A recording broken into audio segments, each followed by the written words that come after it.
Hello, and welcome to another episode of Podcast DX, the show that brings you interviews with people just like you whose lives were forever changed by a medical diagnosis.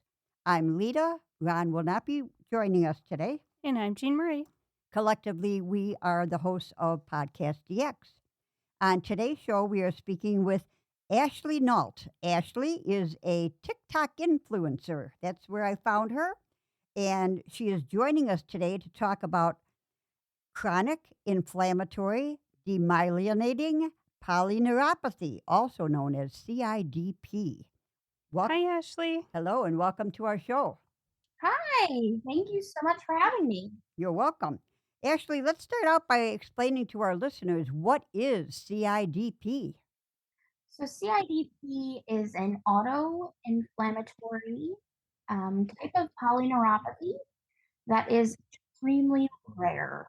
It is at about 1 in 100,000 in the United States.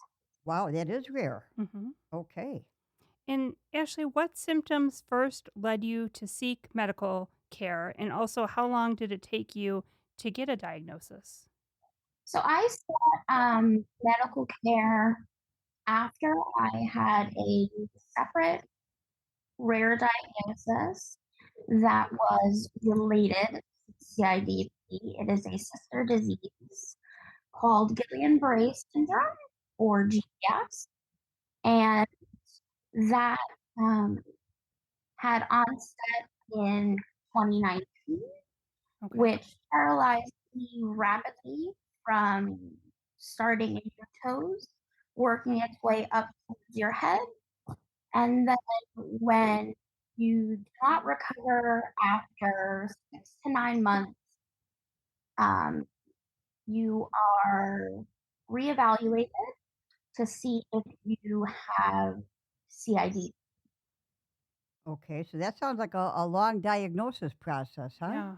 Very. And did you have to go through any testing to determine what was causing the symptoms, or how is it that they came up?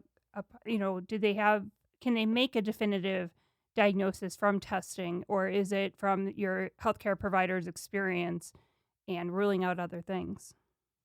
So it is a diagnosis of MRI, which MRI. rarely shows spinal cord damage Okay. of the peripheral nerve, EMG, or a nerve biopsy. Oh, did you have to have that nerve biopsy?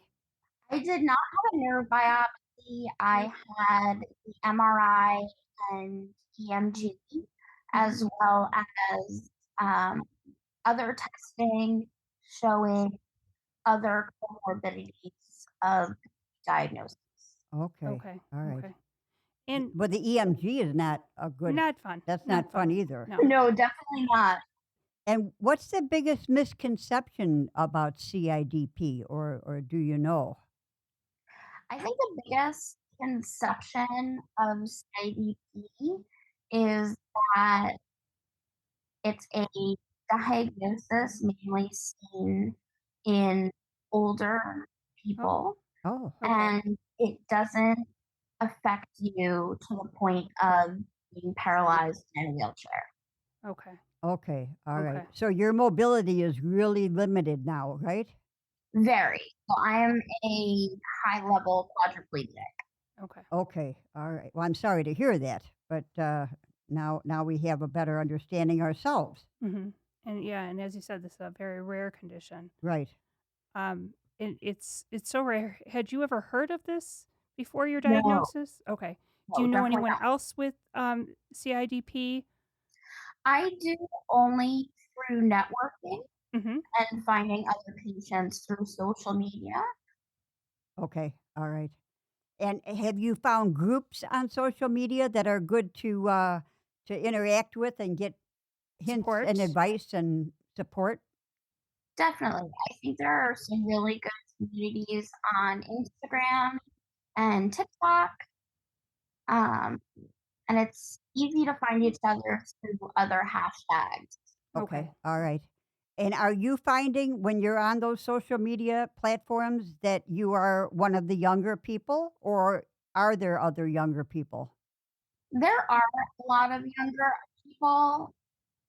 I find that I'm more on the younger end, Okay. but there are pediatric patients. Oh, okay. Okay.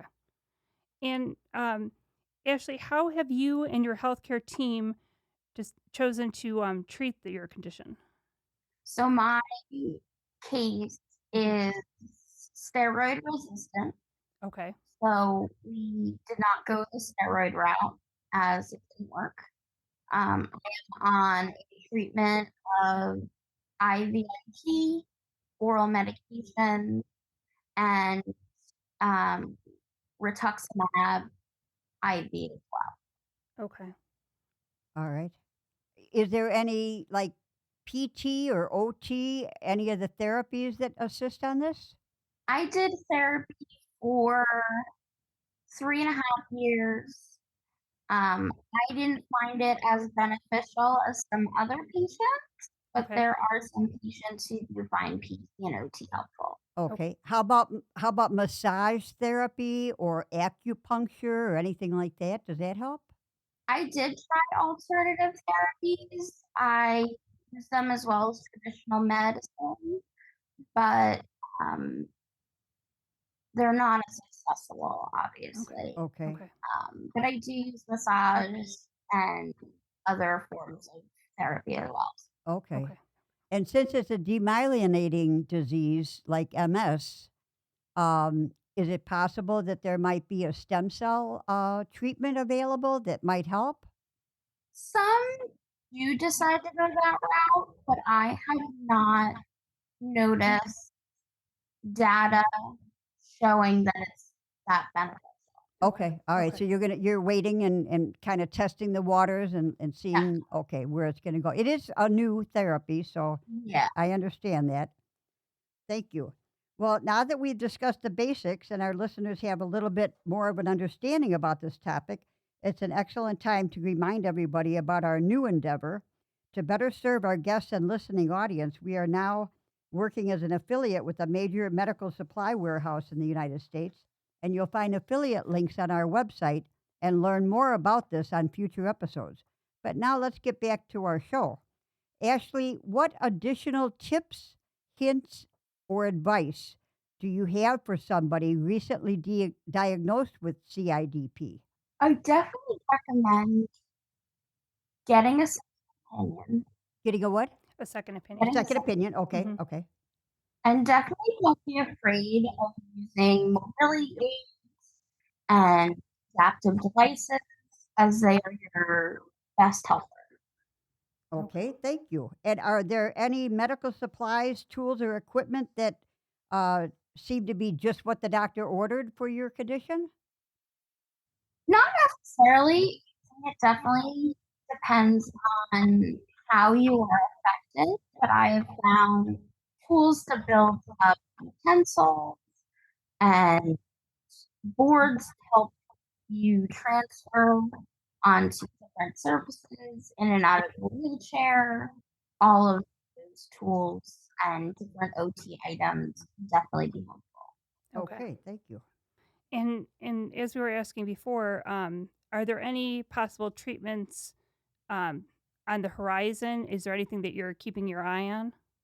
No, not really. Not There really. Okay. Okay. aren't Oh. any new treatments on the horizon, nor are there any clinical trials. Okay. Okay. All Okay. right. And okay, we already talked about. How about heat or ice? Does heat or ice help? Some Actually, wait, people let's go back. respond. Let me go back a second. Hold on, Ashley. Do you have pain with your Yes, condition? Okay. So, what helps the pain? I find medication to be the Meditation? best tool. Yeah. Okay. All right. Thank you. And are there any other, like, do you enjoy art or nature or, you know, like reading or anything of that nature that comes into play and can help not, alleviate the symptoms, but help you block out the pain for a while? Definitely, distraction definitely helps. I definitely find getting out of the house Hmm. and having hobbies very beneficial. Okay, but you have a caregiver or a nurse that comes in when you need. I do not live alone. Oh, you don't live alone. Oh, okay. Okay. No, I do not. Okay. Okay. So you have assistance. Yes. All right. Well, tell us a little bit about that assistance while we're testing your sound. I live with my mom, who is my full-time caregiver, and I have my dad part-time. Okay. Okay. So you already said that your mom, you're living with your mom, and she's your primary caregiver, and your dad is an assistant caregiver, and you go and spend time with him as well. How about your friends? Have they assisted you on your healthcare journey? Definitely. I find that my friends have truly been a very good support system. Oh, that's wonderful. Yeah, that is wonderful. I think it can be challenging when you don't know what to do, how to be helpful. Right. And it's also, I think, challenging, to ask for help when you needed it. That's true too. So, what advice did you get from somebody that you thought was the best advice on living with CIDP? Honestly, just to live your life. Live your life to the best ability. Live your life to the best ability you have. Okay. All right. I think that's great advice for everyone. Sure. Sure. Yeah, and it can be especially challenging in current times as things are always changing. Um, how did everything with your care go during the COVID pandemic? Did you have challenges getting care at all? I did not. I Okay. found that care actually became easier as telehealth became a thing. Okay. Yeah. Yeah. Telehealth is important, but then Yeah. as far as getting your infusions and things, uh, they They were able to come to your house. They were able to come to your house. Yeah, I do home infusion on a regular basis, so it was definitely helpful. Okay, good, good. Well, Ashley, thank you so much for joining our show today. I really appreciate it. I hate to take time out of your treatment.